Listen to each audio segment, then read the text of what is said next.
Hello, my name is Kip Sanders. I'm the president of Ready Response Training, and we're here today to introduce to you the Decon Interceptor II mobile decontamination system. This system was designed with the needs of the hospitals in mind. After doing training for hospital decontamination teams for a number of years, we identified a number of problems with a tent-driven decontamination system. Some of those problems would be storage of the equipment. It can take a lot of room to store all the equipment that is needed for this type of situation. Then the equipment has to be moved from that storage area to the area that the decontamination corridor is going to be set up. Once the setup process begins, it can take 5 or 6 people an hour to get the whole system set up and deployed and operational. If you're a patient with contamination on you, that's a long time. So we identified a number of those needs, and not only that, but you have the wind issues where, you know, putting a tent down, you have to have a way to be able to fix it to the ground so it doesn't blow away during the process. So we're going to do a walkthrough of this system that we have developed to meet those different needs. And we'll start at the front of the trailer. So on the front of the trailer we have 2 30-pound propane cylinders mounted. Those provide propane for the furnace system as well as the hot water system. We also have exterior floodlights, 1000 lumen LED floodlights that surround the trailer that provide a nice cast of light out, so for anybody that's working around the exterior of the trailer. So here we are on the left side of the trailer. We have the water and electrical connection hatch. Inside of here you'll find a pigtail for connecting to 110 volt extension cord. This will power all the exterior lights and the water heater in the system. You also have a pigtail for your water supply. A quick connect on it. Connect that in, then you can hook your garden hose to here, and then you have supply control shut off right there at the garden hose. This is where you would also put in your blowout plug to blow down the system when you're coming into cold weather season. There's a strainer in here that's designed to take out very small particulate matter so we don't get that into the water heater. On the side we have the vent for the hot water furnace system, heater system. We have 2 1000 lumen exterior floodlights. So continuing on the left hand side at the rear, we have the water drainage system outlet. You can hook that up to a garden hose, or you can hook that up to an RV type system to run that the gray water into your gray water bladder. We also have the jack mounting system, or the leveling system, that's on all 4 corners of the trailer. That helps to get a complete level of the system, which is very important for drainage. As we come around here to the back side, once again we've got 12 volt LED floodlights to light up the back ramp and the back work area. As we pull down the back ramp door, see we have a handrail in place. Handrails in place all the time. You don't have to worry about having to put that in place, store that. Drop the back flap. Put the front flap in place, and within a few minutes we'll be ready to accept the patient. As we move around on the right side of the trailer, once again we have 12 volt 1000 lumen LED floodlights. We also have an exterior shower system in place so that if need be, you can set up an exterior decontamination corridor.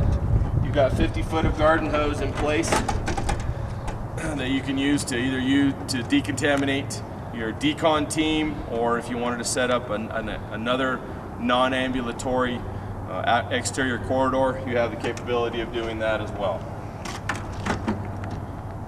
As we move towards the inside of the trailer, we've got a step system. Step system slides into a receiver system, and the handrail drops into place, allowing you to have access to the front of the trailer.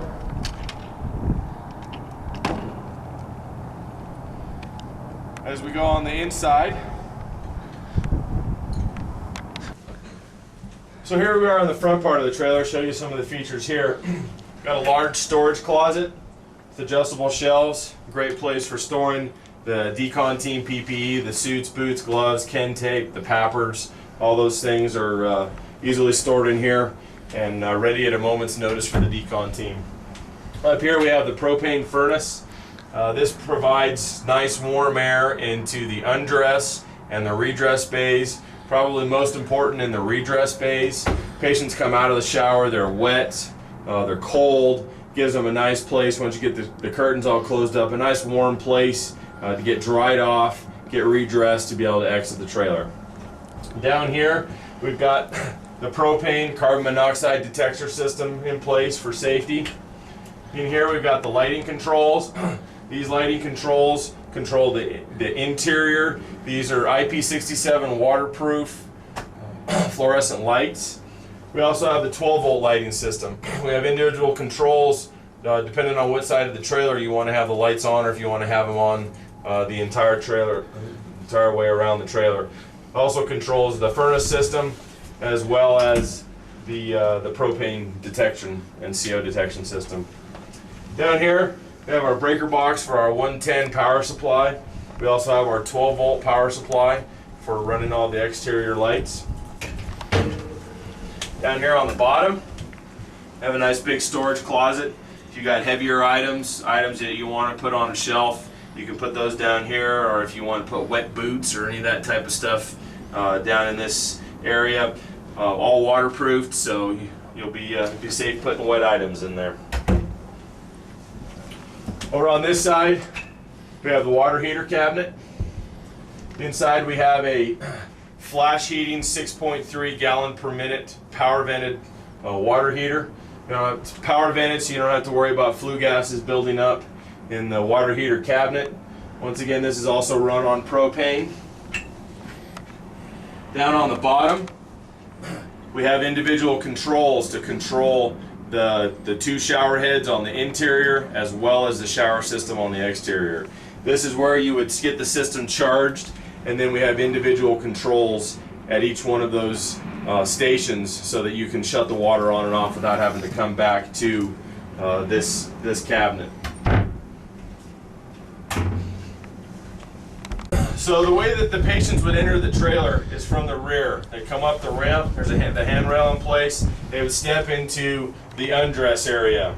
There's clips placed on the walls here. You can hook a bag in here and they can have a place to put their contaminated clothing.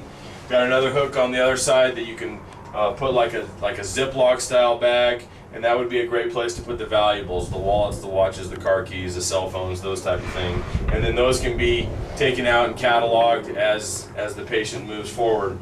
Have an assistance bar here for patients that need help getting up and down. We have a shower chair in place here for them to sit down on so that they can assist themselves in getting undressed. Then they would step into the shower area, close the curtains. There's a center divider curtain that comes down through the middle that isolates this into two separate shower areas.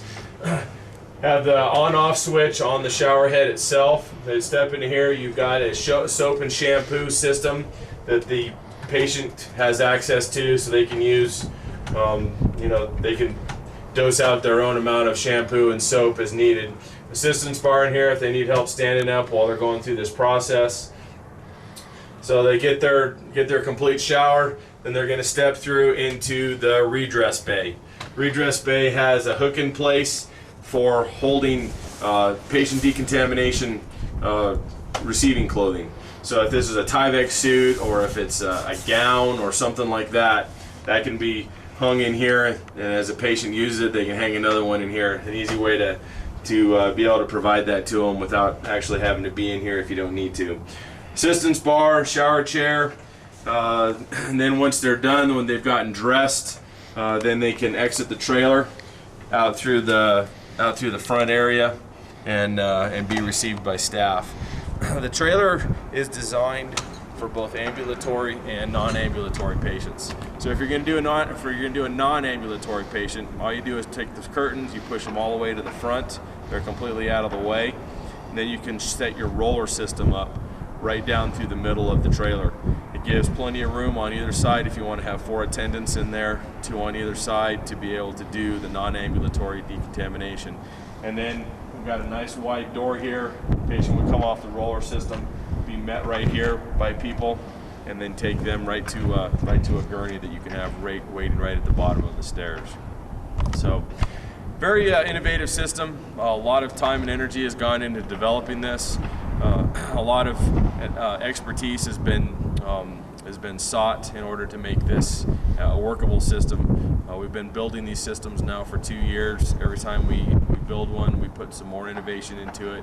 We've got quite a few of these units out in the field, and so we get feedback from our customers as to what they like and what they would like to see improved on, and we take those things and take them back to the redesign.